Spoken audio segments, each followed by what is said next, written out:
ಎಲ್ರಿಗೂ ನಮಸ್ಕಾರ. ನಾನು ಇವತ್ತು ರೆಡ್ ಚಿಲ್ಲಿ ಚಟ್ನಿ ಹೇಗೆ ಮಾಡೋದು ಅಂತ ತೋರಿಸ್ತಾ ಇದ್ದೀನಿ. ಇದಕ್ಕೆ ಒಬ್ಬೊಬ್ರು ಒಂದೊಂದು ಕಡೆ ಒಂದೊಂದು ಹೆಸರು ಹೇಳ್ತಾರೆ. ಒಬ್ಬೊಬ್ರು ಕುಟ್ಟಿದ ಖಾರ, ಕಲ್ಲಾಗಿನ ಖಾರ ಅಂತಾರೆ.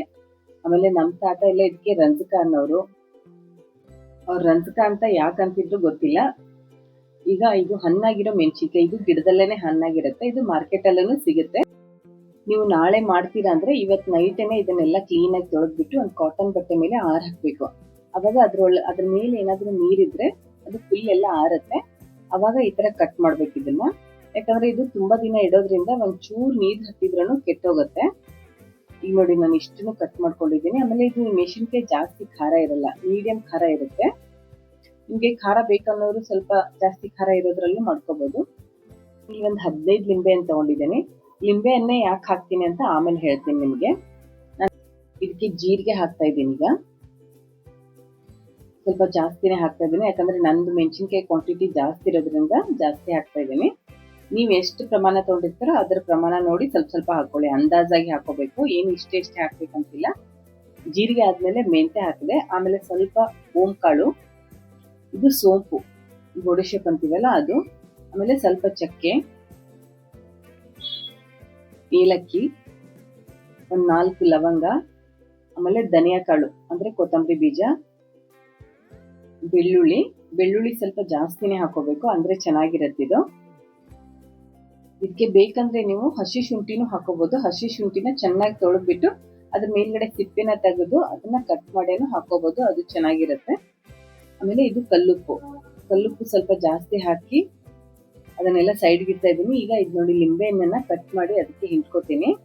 ಲಿಂಬೆ ಹಣ್ಣೆ ಯಾಕೆ ಹಾಕೋದು ಅಂದ್ರೆ ಇದು ಕಲರ್ ಚೆನ್ನಾಗಿ ಬರುತ್ತೆ. ಮೊದ್ಲೆಲ್ಲ ಹುಣಸೆ ಹಣ್ಣು ಹಾಕೋದು, ಸ್ವಲ್ಪ ಕಪ್ಪು ಕಲರ್ ಬರುತ್ತೆ, ಅಂದ್ರೆ ಇಷ್ಟು ರೆಡ್ ಬರಲ್ಲ, ಮೆರೂನ್ ಕಲರ್ ಬರುತ್ತೆ. ಅದು ಕಲರ್ ಚೆನ್ನಾಗಿರುತ್ತೆ. ಬೇಕಂದ್ರೆ ನೀವು ಹುಣಸೆ ಹಣ್ಣನ್ನು ಹಾಕೋಬಹುದು, ಅದು ಚೆನ್ನಾಗಿರುತ್ತೆ. ನಾನು ಇದು ಫುಲ್ ರೆಡ್ ಇರ್ಲಿ ಅಂತ ಲಿಂಬೆನ ಹಾಕೊಂಡಿದ್ದೀನಿ. ಫಸ್ಟ್ ಇದು ಲಿಂಬೆನೆಲ್ಲ ಹಿಂಡ್ಕೊಂಡು ಇದನ್ನ ಸ್ವಲ್ಪ ಕಲಿಸ್ಬೇಕು. ನಾನು ಸ್ವಲ್ಪನೇ ಲಿಂಬೆನ ಹಿಂಡಿದ್ದೇನೆ ಫಸ್ಟಿಗೆ, ನೋಡೋಣ ಎಷ್ಟು ಬೇಕಾಗುತ್ತೆ ಅಂತ. ಸ್ವಲ್ಪ ಹಿಂಡಿಬಿಟ್ಟು ಸ್ವಲ್ಪ ಕಲಿಸ್ದೆ. ಸ್ವಲ್ಪ ಕಡಿಮೆ ಅನಿಸ್ತಾ ಇದೆ ಅಂತ ಇನ್ನೂ ಸ್ವಲ್ಪ ಹಾಕೊಂಡಿದ್ದೇನೆ. ಅಂದ್ರೆ 15 ಲಿಂಬೆ ಎಣ್ಣೆ ಹಾಕಿರೋದು. ಇದೇನಿಲ್ಲ ಅಂದ್ರೆ 1 kg ಇರ್ಬೋದು ನನಗೆ ಮೆಣಸಿನ್ಕಾಯಿ, 1 kg ಮೇಲೆ ಇರ್ಬೋದು. ಈಗ ನೋಡಿ ಬೀಜ ಬೀಳದಂಗೆ ಹಿಂಡಬೇಕು. ಒಂದು ಬೀಜನೂ ಅದ್ರಲ್ಲಿ ಬೀಳ್ಬಾರ್ದು, ಬೀಜ ಬಿದ್ರೆ ಕಹಿ ಆಗುತ್ತೆ. ಇವಿಷ್ಟು ಹಿಂಡ ಆದ್ಮೇಲೆ ಇದನ್ನ ಇನ್ನೊಂದ್ಸರಿ ಕಲಿಸ್ಬಿಟ್ಟು ಇದನ್ನ 2 ದಿನ ಇಡ್ತೀನಿ. 2 ದಿನ ಇಟ್ರು ಮಧ್ಯೆ ಮಧ್ಯೆ ಒಂದ್ಸರಿ ಈ ತರ ಸ್ಪೂನ್ ಇಂದ ಕಲಿಸ್ತಾ ಇರ್ತೀನಿ. ಇದು 2 ದಿನ ನೆನಿಬೇಕು. ಅದ್ರಲ್ಲಿ ಹಾಕಿರೋ ಮಸಾಲೆ, ಧನಿಯಾ, ಮೆಂತೆ ಎಲ್ಲ ನೆನ್ಕೋಬೇಕು. ನೆನ್ದಿದೆ ಈಗ ನೋಡಿ, ನಾನು ತೋರಿಸ್ತೀನಿ. 2 ದಿನ ಆದ್ಮೇಲೆ ತೋರಿಸ್ತಾ ಇದ್ದೀನಿ ನೋಡಿ. ಇದು ಎಲ್ಲ ಚೆನ್ನಾಗಿ ನೆಂದಿದೆ. ಈಗ ಇದನ್ನ ಮಿಕ್ಸಿ ಮಾಡ್ತೀನಿ. ಮೊದಲೆಲ್ಲ ಇದನ್ನ ಕಲ್ಲಲ್ಲೇ ಕುಟ್ಟೋರು. ಕಲ್ಲಲ್ಲಿ ಕುಟ್ಟಿರೋದು ಒಂಥರ ಟೇಸ್ಟ್ ಚೆನ್ನಾಗಿರುತ್ತೆ, ಆದ್ರೆ ಈ ಕಲ್ಲಲ್ಲಿ ಕುಟ್ಟಕ್ಕೆಲ್ಲ ಆಗಲ್ಲ. ಹಂಗಾಗಿ ನಾನು ಮಿಕ್ಸಿನಲ್ಲೇ ಮಾಡ್ತಾ ಇದ್ದೀನಿ. ಇದನ್ನ ಮುಟ್ಟಕ್ಕೂ ಆಗಲ್ಲ ನಮ್ಗೆ. ಮೊದ್ಲೆಲ್ಲ ಇದನ್ನ ಕಲ್ಲಲ್ಲೆಲ್ಲ ಕುಟ್ಟಿ ಕೈಯಿಂದಾನೇ ತೆಗಿತಾ ಇದ್ರು. ನಾನು ಒಂಚೂರು ಟಚ್ ಮಾಡಲ್ಲ ನೋಡಿ ಕೈಯಿಂದ. ಎಲ್ಲ ಸ್ಪೂನು, ಮಿಕ್ಸಿ. ನಮ್ಗೆಲ್ಲ ಈ ಕೈಯಲ್ಲಿ ಇದನ್ನ ಮುಟ್ಬಿಟ್ರೆ ಕೈಯೆಲ್ಲ ಉರಿತಾ ಇರುತ್ತೆ. ಇಡೀ ದಿನ ಮತ್ತೆ ಏನು ಕೆಲಸ ಮಾಡಕ್ಕಾಗಲ್ಲ. ನೋಡಿ ಈಗ ತೋರಿಸ್ತೀನಿ ಎಷ್ಟು ಚೆನ್ನಾಗಿ ಪೇಸ್ಟ್ ಆಗಿರುತ್ತೆ. ಇದು ನೆನೆ ಹಾಕಿರೋದ್ರಿಂದಾನೇ ಚೆನ್ನಾಗಿ ಪೇಸ್ಟ್ ಆಗುತ್ತೆ. ಅದಕ್ಕೆ ನಾನು ನೆನೆ ಹಾಕಿ ಮಾಡೋದು ತೋರಿಸ್ತಾ ಇರೋದು. ಮೆಣಸಿನ್ಕಾಯಿ ಅಂದ್ರೆ ಅದ್ರ ಜಾತಿನೇ ಸ್ವಲ್ಪ ಖಾರ ಇರೋದು. ಅದು ಸ್ವಲ್ಪ ಘಾಟು ಇದೆ.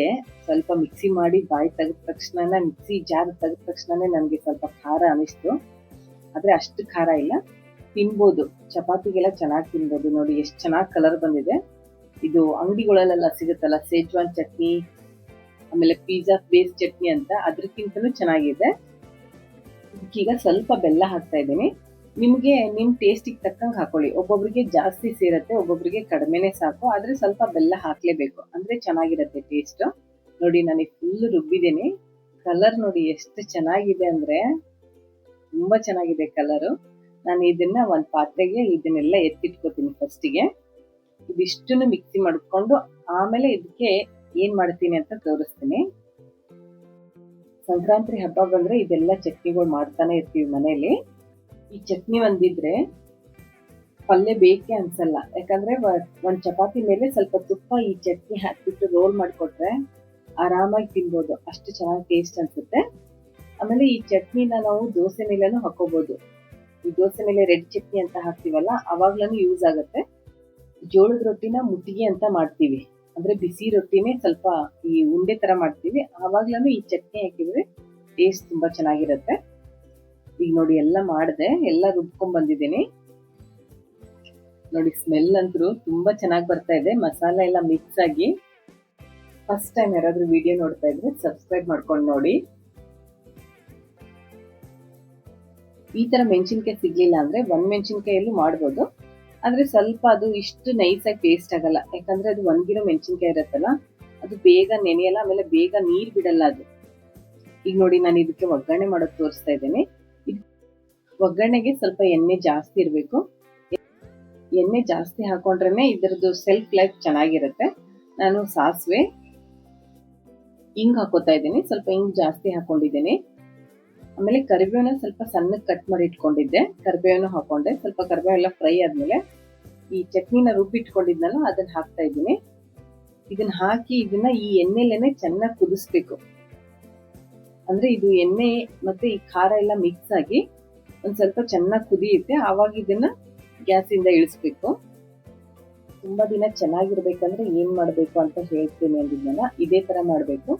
ಈ ತರ ಮಾಡೋದ್ರಿಂದ ಅದ್ರದ್ದು ಸೆಲ್ಫ್ ಲೈಫ್ ಚೆನ್ನಾಗಿರುತ್ತೆ. ತುಂಬಾ ದಿನ ಬರ್ಬೇಕಂದ್ರೆ ಎಣ್ಣೆ ಹಾಕುವಾಗ ನೋ ಕಾಂಪ್ರಮೈಸ್, ಎಣ್ಣೆ ಹಾಕ್ತಾ ಇರ್ಬೇಕು. ಜಾಸ್ತಿ ಎಣ್ಣೆ ಇದ್ರೇನೆ ಇದು ತುಂಬಾ ದಿನ ಬರೋದು.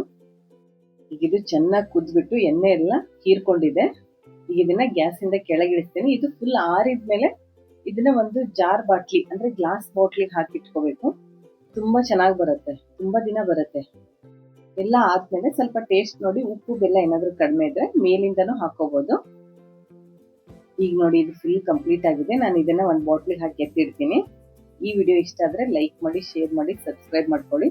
ಸಬ್ಸ್ಕ್ರೈಬ್ ಆದ್ಮೇಲೆ ಆಲ್ ಬಟನ್ ನ ಪ್ರೆಸ್ ಮಾಡೋದನ್ನ ಮರಿಬೇಡಿ. Thank you.